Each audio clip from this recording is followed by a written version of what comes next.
नमस्कार। खबर दिन भर में आप सभी का स्वागत। आइए नजर डालते हैं दिन भर की कुछ खास खबरों पर। बीएसएफ को भारत बांग्लादेश बॉर्डर पर बड़ी कामयाबी हासिल हुई है। बीएसएफ ने 2 करोड़ 42 लाख के 40 सोने के बिस्किट जब्त किए हैं। खबर है, तस्कर उत्तर 24 परगना जिले से सोने के बिस्किट भारत लाने की कोशिश कर रहे थे। इन 40 सोने की बिस्किट का वजन 4 किलो 60 ग्राम बताया जा रहा है। और इधर एमसीडी चुनाव टालने से आम आदमी पार्टी नाराज। दिल्ली नगर निगम चुनाव के लिए आम आदमी पार्टी ने सुप्रीम कोर्ट का दरवाजा खटखटाया है। याचिका में कहा गया है कि चुनाव आयोग ने केंद्र सरकार के कहने पर चुनाव की घोषणा टाली है। यह आयोग की स्वायत्तता में दखल है। मई में एमसीडी का कार्यकाल पूरा हो रहा है, लिहाजा अप्रैल में चुनाव करवाए जाने चाहिए। और पंजाब के नए मुख्यमंत्री भगवंत मान ने आज एक बड़ा ऐलान किया कि भगत सिंह के शहीदी दिवस पर एंटी करप्शन हेल्पलाइन नंबर जारी किया जाएगा। पंजाब के लोग व्हाट्सएप पर भ्रष्टाचार की शिकायत भेज सकेंगे। उन्होंने ट्वीट कर कहा, ये मेरा पर्सनल व्हाट्सएप नंबर होगा। अगर आपसे कोई भी रिश्वत मांगे, उसकी वीडियो ऑडियो रिकॉर्डिंग करके मुझे भेज देना। भ्रष्टाचारियों के खिलाफ सख्त एक्शन लिया जाएगा।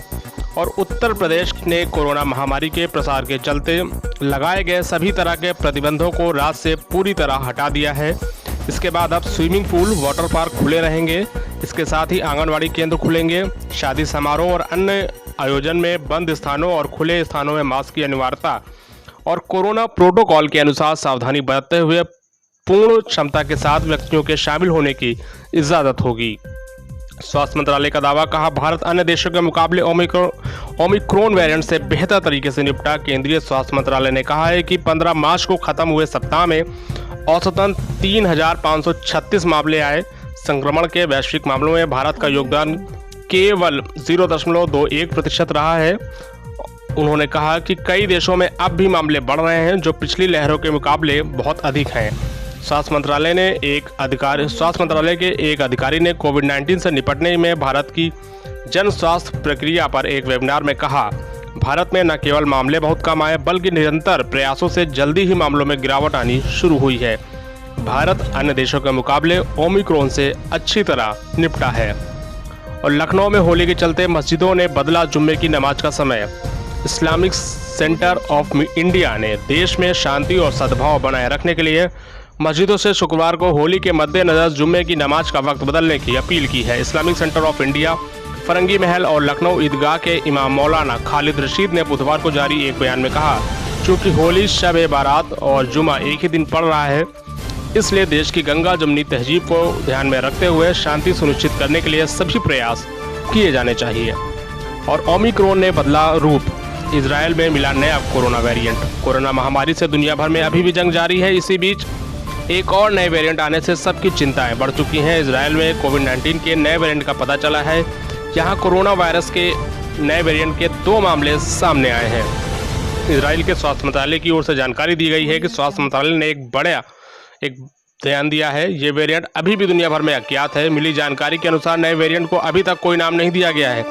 BA.1 प्लस BA.2 ये 2 नए स्ट्रेन हैं, जो कि ओमिक्रॉन के 2 उपकारों को जोड़ता है, जिन्हें BA.1 प्लस BA.2 के रूप में जाना जाता है। इस नए संक्रमण से संक्रमित पाए गए 2 मरीज इजराइल के बेन गुरियन हवाई अड्डे पर आने वाले यात्री थे। हालांकि इस नए वेरिएंट को अभी तक कोई नाम नहीं दिया गया है। इजरायली स्वास्थ्य विभाग द्वारा साझा की गई जानकारी के अनुसार इस वेरिएंट के भी लक्षणों में बुखार, सिरदर्द और मांसपेशियों का ऐंठना, टूटना आदि लक्षण पाए जाते हैं। कोरोना के नए मामलों में कल के मुकाबले आई गिरावट। पिछले 24 घंटे में मात्र 2,539 नए केस। केंद्रीय स्वास्थ्य मंत्रालय की ओर से जारी किए गए आंकड़ों के मुताबिक देश में 24 घंटे में कोरोना वायरस के 2,539 नए मामले आए हैं और इस दौरान 60 लोगों की मृत्यु हुई है। वहीं देश में इस वक्त एक्टिव केसों की संख्या 30,799 है। वहीं अब तक कोरोना से ठीक हुए कुल मामलों की संख्या 4,24,54,546 पहुंच गई है।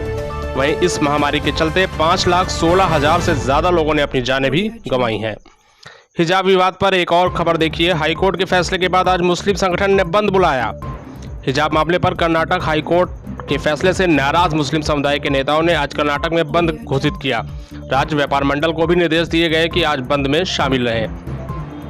मुस्लिम नेता सागिर अहमद ने घोषणा करते हुए कहा कि गुरुवार को मुस्लिम समुदाय के मौलवियों के साथ बैठक करेंगे। साथ ही कहा कि बंद में भाग लेने के लिए किसी के साथ जोर जबरदस्ती नहीं किया जाएगा और ये बेहद शांतिपूर्ण तरीके से होगा। फिल्म द कश्मीर फाइल्स को लेकर सियासी बवाल तेज। कांग्रेस ने कहा नफरत की खेती से नहीं चलेगी जिंदगी।